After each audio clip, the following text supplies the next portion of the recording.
प्रिय विद्यार्थियों,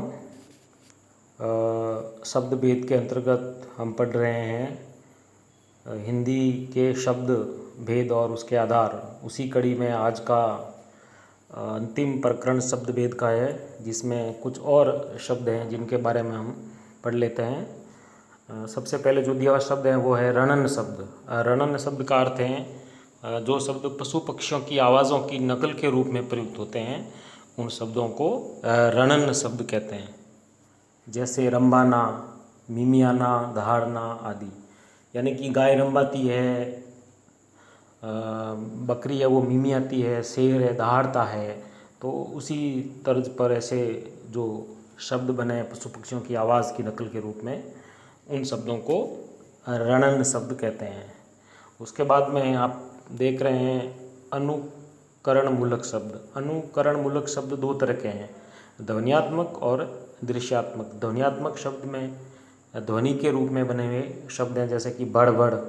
यहाँ पर अनुकरण यानी नकल के रूप में, यानी दो बार शब्द आ रहा है। बड़ बड़, दरवाज़ा बड़बड़ करता है। खटखट, बार कौन खटखट कर रहा है। टन टन, घंटी की आवाज़। टन टन, टिक टिक, घड़ी की आवाज़। तो इस प्रकार जो ध्वन्यात्मक शब्द हैं वो अनुकरण मूलक का ही एक भाग है। और दूसरा इसका जो भाग है वो है दृश्यात्मक शब्द, जो दृश्य के आधार पर बने हुए, जैसे कि चमचम, कपड़े चमचम कर रहे हैं, लाइट चमचम कर रही है। दक दक, टिम टिम, तारे टिम टिम करते हैं। तो इन शब्दों को दृश्यात्मक शब्द कहते हैं। तो अनुकरण मूलक शब्द है वो दो तरह के हैं, ध्वन्यात्मक और दृश्यात्मक। उसके बाद में आप देखते हैं शब्द है अनुवाद युग्म शब्द। अनुवाद युग्म शब्द का अर्थ है कि एक दूसरे के अनुवाद से बने हुए शब्द। जैसे लाज शर्म। लाज और शर्म दोनों का अर्थ तो एक ही है, लेकिन लाज शब्द और शर्म शब्द दोनों एक साथ बोलते हैं, दोनों एक जैसे लगते हैं, इसलिए इनको अनुवाद युग्म का होता है जोड़ा, जोड़े के रूप में एक जैसे शब्द है। दोनों का अर्थ एक ही होता है, लेकिन अपन ऐसे शब्द हैं बोलते हैं, जैसे साग सब्जी। साग और सब्जी अर्थ एक ही है, लेकिन बोलते हैं। उसी प्रकार एक शब्द है कानून कायदा। और भी शब्द है जैसे काम काज, धन दौलत, बनाव श्रृंगार, जीव जंतु, रुपया पैसा। इस तरीके के जो शब्द हैं वो अनुवाद युग्म शब्द कहलाते हैं। फिर है प्रतिध्वन्यात्मक शब्द। प्रतिध्वन्यात्मक शब्द है प्रतिध्वनि या सादृश्य के आधार पर बने शब्द, जिनके पीछे का जो शब्द होता है उनका कोई अर्थ नहीं होता है, वो सिर्फ एक ध्वन्यात्मक रूप में अपन बोलते हैं। जैसे कि खाना वाना खाया कि नहीं खाया। खाना और वाना, वाना कोई अर्थ नहीं है लेकिन अपन बोलते हैं। तो इस प्रकार जो शब्द बनते हैं उनको प्रतिध्वन्यात्मक शब्द कहते हैं। जैसे कि पढ़ई वढ़ई, काम वाम, चाय वाय। ये हिंदी में इनका जो प्रभाव है वो द्रविड़ों का प्रभाव है। तो ये जो प्रतिध्वन्यात्मक शब्द जो हम बोलते हैं, ये द्रविड़ भाषा का प्रभाव है।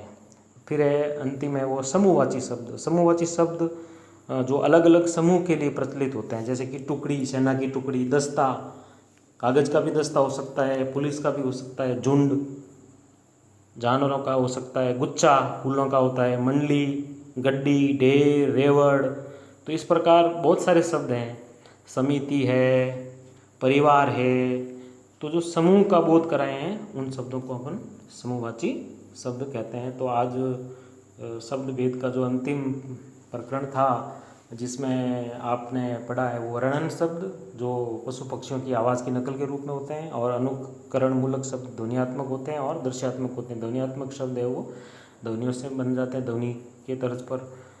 एक अपने राजस्थानी का शब्द भी है फटफटिया। तो फटफटिया शब्द भी वैसे ध्वन्यात्मक ही है, अनुकरण मूलक। इसकी आवाज़ वो फटफट आती है, तो गाँव के जो लोग हैं इसको फटफटिया बोलते हैं। फिर एक इसमें अनुकरण मूलक में शब्द आ गया था दृश्यात्मक शब्द है, जो दृश्य के आधार पर बने हुए, जैसे चमचम, दक दक, टिम टिम। और उसके बाद में हमने पढ़ा अनुवाद युग्म शब्द। अनुवाद युग्म का मतलब है कि एक दूसरे का अनुवाद, दोनों का अर्थ एक ही है लेकिन अपन उनको जोड़े के रूप में बोलते भी हैं। लाज शर्म, साग सब्जी, कानून कायदा, काम काज, धन दौलत, बनाव श्रृंगार, जीव जंतु आदि। और फिर पढ़ा आपने प्रतिध्वन्यात्मक शब्द, ये द्रविड़ का प्रभाव है और ध्वनि या सदृश्य के आधार पर बने हुए शब्द होते हैं। हम पीछे एक शब्द और लगा देते हैं जिसका कोई अर्थ नहीं होता है, लेकिन अपन उसको बोलते हैं। पढ़ई वढ़ई, काम वाम, चाय वाय। और अंतिम था समूहवाची शब्द, जो अलग अलग समूह के लिए प्रचलित होते हैं, जैसे टुकड़ी, दस्ता, झुंड आदि आदि। तो इस प्रकार अपना ये जो शब्द भेद का प्रकरण है वो पूरा हो गया। अगले प्रकरण में अपन पुनः संधि के कुछ प्रकरण बाकी हैं हम उनके बारे में चर्चा करेंगे।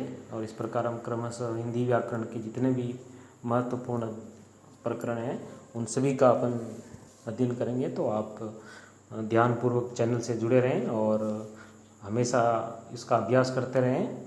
इससे संबंधित आप विभिन्न प्रकार के प्रतियोगी परीक्षाओं के जो प्रश्न पत्र हैं उनको हल भी करते रहें ताकि आपका मूल्यांकन हो जाए। धन्यवाद।